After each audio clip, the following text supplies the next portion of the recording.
So, hello, bonjour. Welcome to the 10th annual Tantramar Climate Change Week. My name is Lauren Clark, and like I said, I'm a project coordinator with EOS Eco Energy. So EOS is an environmental charity that has been around for more than 17 years. And we work on lots of different projects around energy conservation, renewable energy, sustainable community planning, climate change adaptation, watershed health. And we would like to respectfully acknowledge that our work is done on the traditional unceded lands and waters of the Mi'kmaq. So feel free to introduce yourself in the chat, say where you're tuning in from. Make sure that you stay muted during the presentation. If you have questions that come up during the presentation, feel free to type them in the chat as you think of them so you don't forget them. And we'll do our best to get to them in the question and answer period at the end. There's going to be an evaluation survey in the chat shortly before the end of the webinar, and we would really appreciate it if you could fill that out. It should just be a couple minutes. The other thing is that we're recording the webinar and it will be uploaded onto our YouTube channel a couple days from now. And I think that's it. So I'd like to introduce Kirsti Mrazek, who's a climate change coordinator for Sackville. Well, welcome, Kirsti. Thank you, Lauren. Let me share my screen here.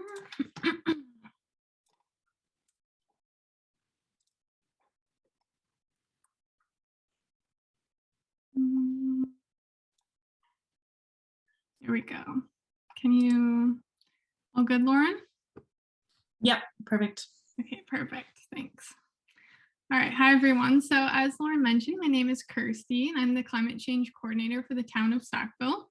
And today I'm going to be going over some of the plans that Sackville has, as well as the main action items that I'm currently working on as the climate change coordinator and what we're hoping to do in the future. So a quick overview of my talk. I'm going to start with the impacts that we're seeing here in Sackville in case anyone isn't from the area. And then I'm going to be talking about some mitigation and adaptation initiatives that the town has done to date. Then I'll be talking about our adaptation plan, our emissions reduction plan, the sustainable Sackville plan, and then I'll be moving on to the current climate change efforts I'm working on and future actions. So the climate impacts that we're seeing in Sackville are mostly related to flooding. We're vulnerable because we're in a really low-lying location. We're on a floodplain, as most of you would know. So one of the biggest impact would be freshwater flooding. Obviously, we're going to be seeing some increased precipitation and storm events. We've already been seeing this, and we've already experienced quite a bit of flooding from these. And in addition to this, coastal flooding is another risk that we'll be facing. So heavier storm surges, sea level rise, and the erosion of dikes is going to impact us. Again, as most of you would know, Sackville is protected by a series of dikes all the way over to Amherst. And we also have Aboiteau so that the fresh water can go out into the Bay of Fundy. But with the erosion of dikes and sea level rise and these storm surges, we will also be at risk for coastal flooding. And in addition, increased temperatures are predicted. So drought will have agricultural impacts from this, and disease and increased tick prevalence, which we're also already seeing. So in Sackville, some mitigation and adaptation initiatives we've done to date is on the mitigation side, we have our emissions reduction plan, and we've actually surpassed our targets, but I'll talk about that. We're working on electrifying our municipal fleet. So we're starting out right now with an electric bylaw vehicle and hopefully maybe a hybrid truck. And then as well, we've had some energy efficiency audits for municipal buildings to make sure that the buildings are being obviously as efficient as possible. And then on the adaptation side, we have our green roof, which you can see in the photo there.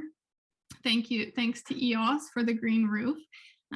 We have a naturalized stormwater retention pond, and I will talk about this a bit more as well. We have the climate change resistant tree planting program, which is part of our adaptation plan. And another initiative that I'll be talking about is a natural assets inventory. So these are just a few items that we have. Obviously, it's not inclusive of everything, but just to give everyone an idea of what we currently have going on here in Sackville. So to start off, I'm going to be talking about the Corporate Climate Change Adaptation Plan, which was created in 2016. And the main impacts that it outlined for Sackville is changing precipitation patterns, sea level rise, intensifying storms and storm surge, and frequency and rising temperatures, like I mentioned. We also have a series of flood scenarios that's part of the plan, but the town adopted a 1 in 10 year storm event for our municipal planning. So I've attached a photo of the 1 in 10 year storm event on the right for you to have a look at, but you can see the waterfowl park, which is at our downtown core, will be inundated with this flood scenario. So just a bit of context relating to that. So for this adaptation plan, there was a risk and vulnerability assessment done. So this was done by Dr. Liskey and his research team at Mount A, and they hosted multiple public workshops to identify the risks that Sackville faces.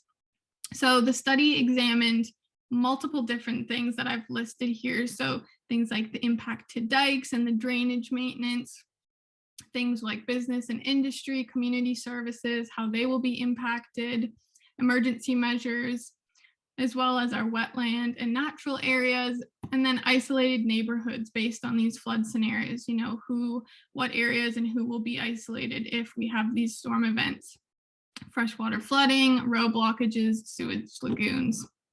So from that vulnerability assessment, there was some priority areas and recommended actions to be taken. So again, the main impacts that Sackville will see is freshwater flooding. So that was a major priority area for the adaptation plan. And some recommended actions that I've included are ones that the town of Sackville has actually undertaken and completed. So things like having an emergency measures plan, a flat bottom boat inventory. We have our stormwater infrastructure that hopefully will be continuing, culvert replacement program, and there's a much longer list, but those are some of the key items that were recommended and things that we've already put in place. Another priority area is winter storms. So the recommended actions for that would be for highway closer gates to be installed and a communication system, which we do have, and I will be addressing that as well.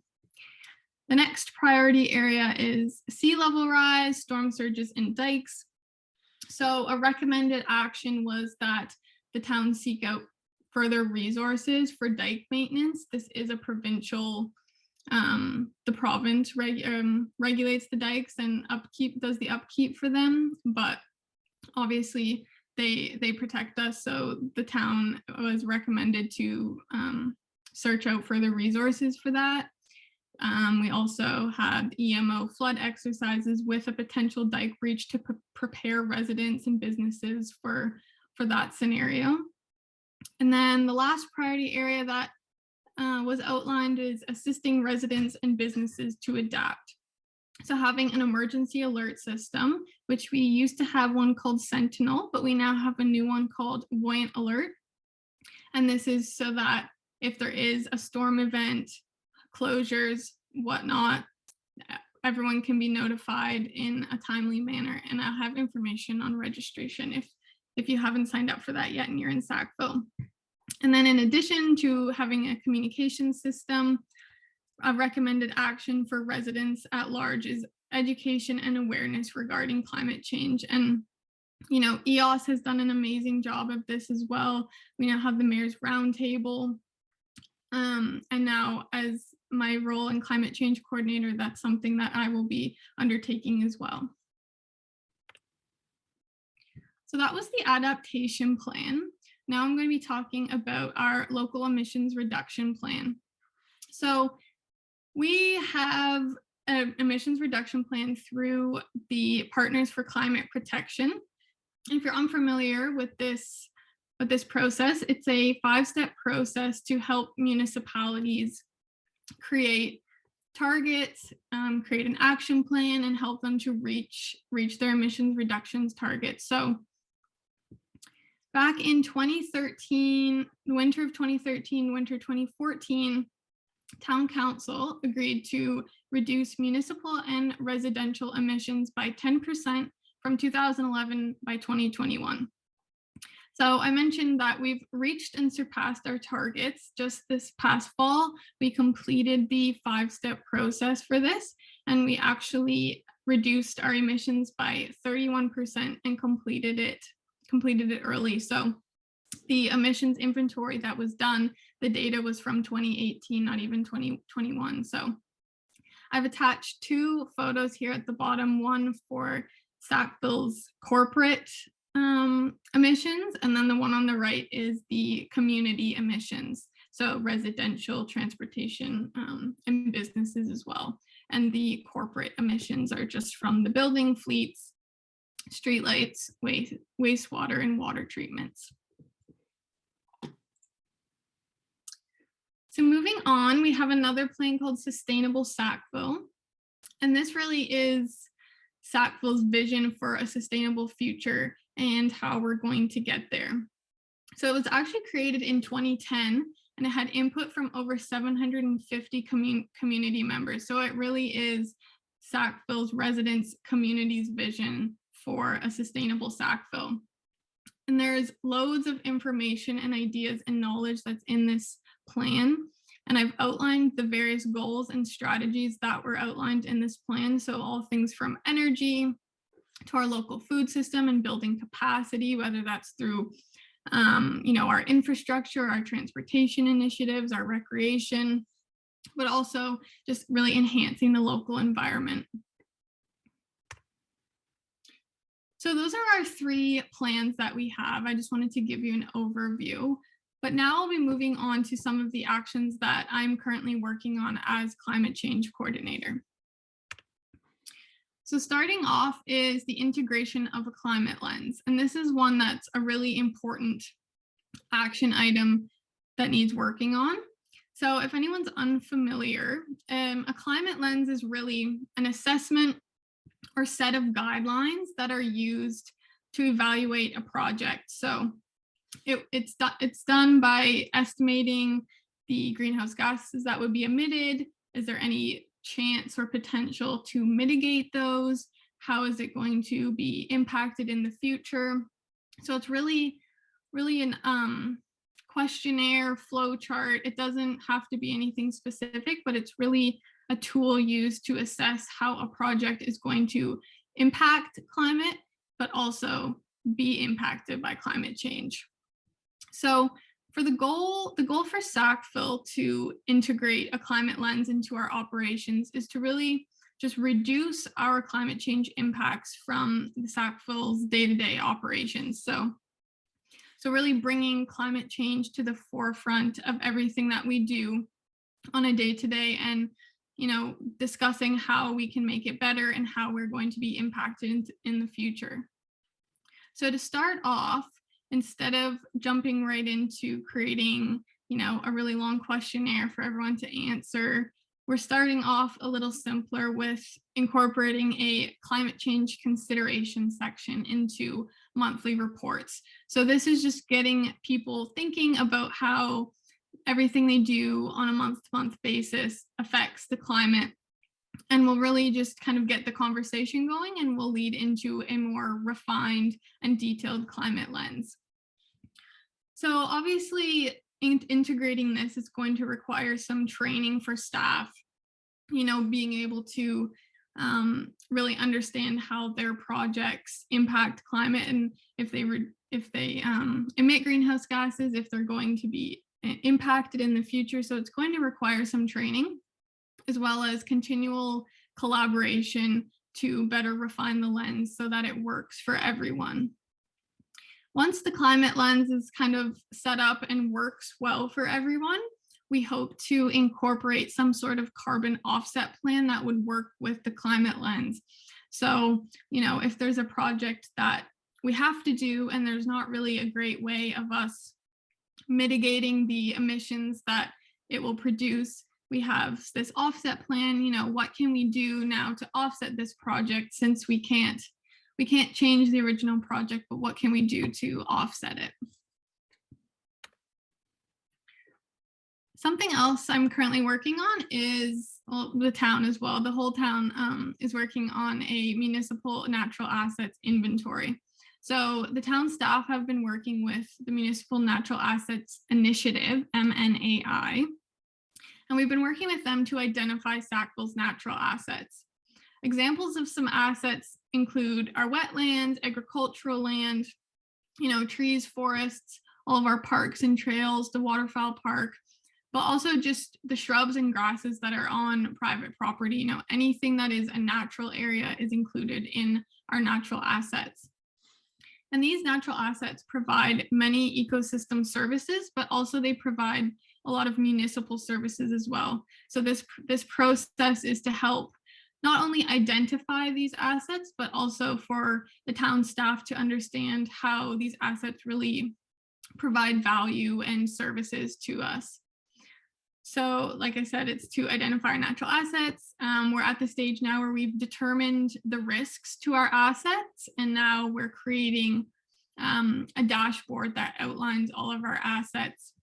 And then the hope is to incorporate these assets into our broader asset management plan and to essentially protect them and understand how they will help our community be more resilient in the face of climate change.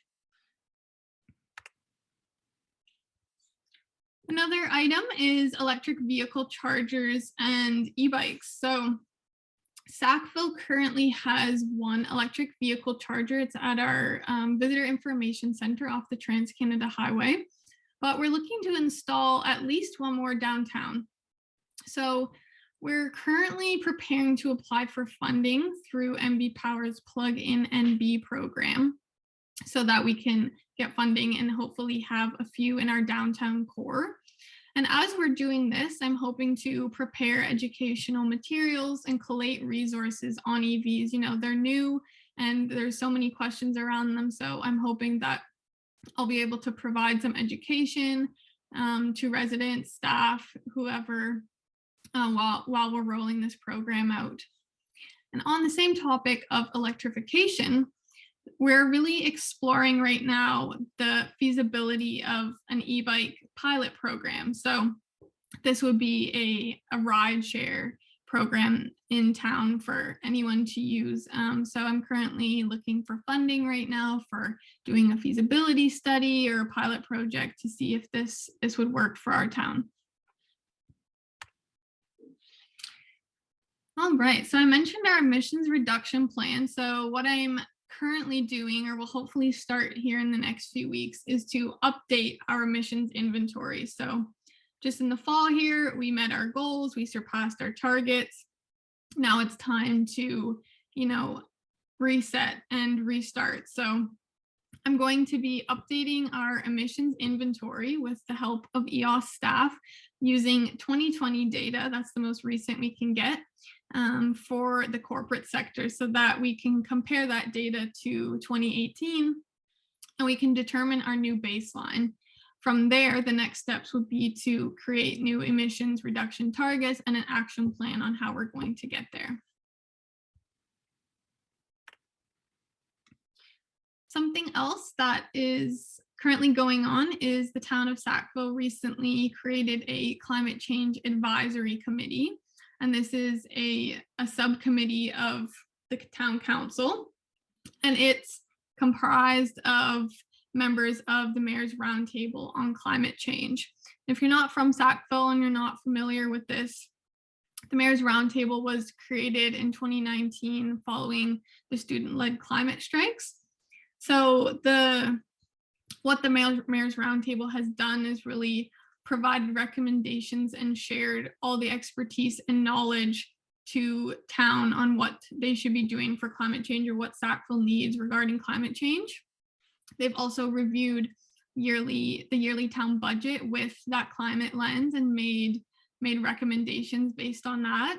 And just in the past summer here, the Mayor's Roundtable provided educational training for new councillors so that everyone was on the same page and everyone understands the importance of climate change.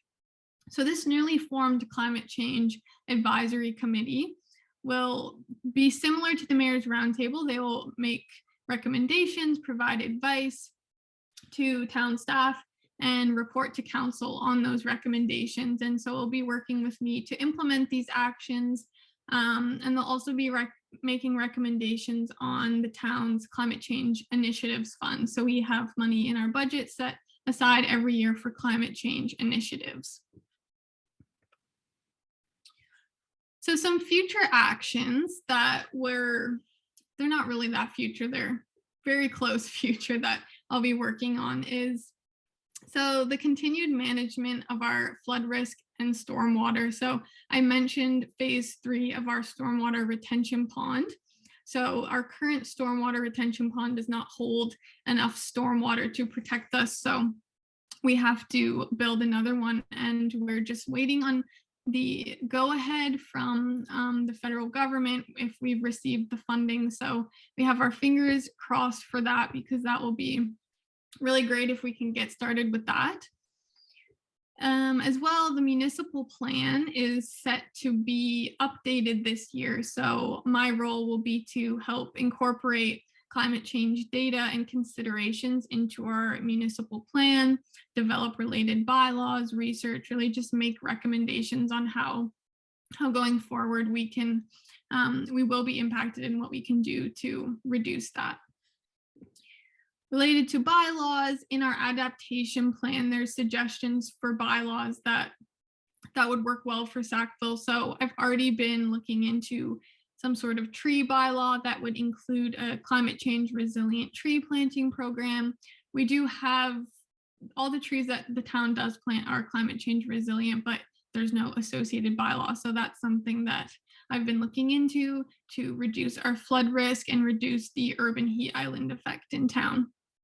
As well, like I mentioned, we're working on electrifying the fleet. So we're starting off with our bylaw vehicle. You know, there is funding out there for help with electrifying a full fleet. So I've been looking into that.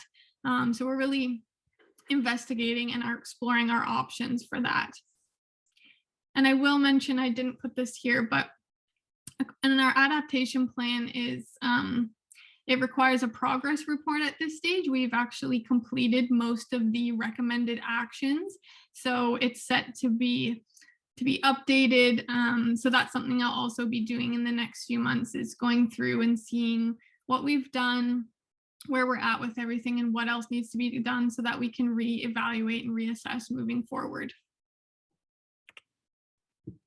So I mentioned our new communication system, and I just wanted to provide a bit more information for anyone that hasn't signed up for it yet or is unsure about it. But we did have one called Sentinel. So if you had signed up for that one, you were automatically moved over to this new one, Voyant Alert.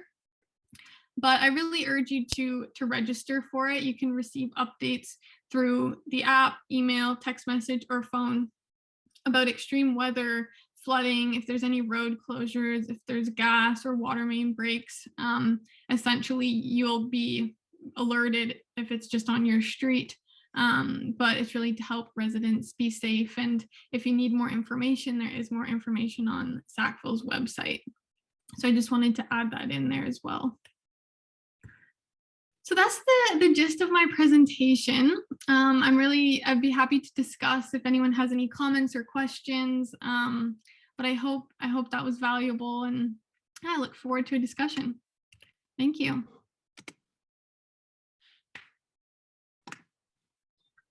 Thanks, Kirsti. That was awesome.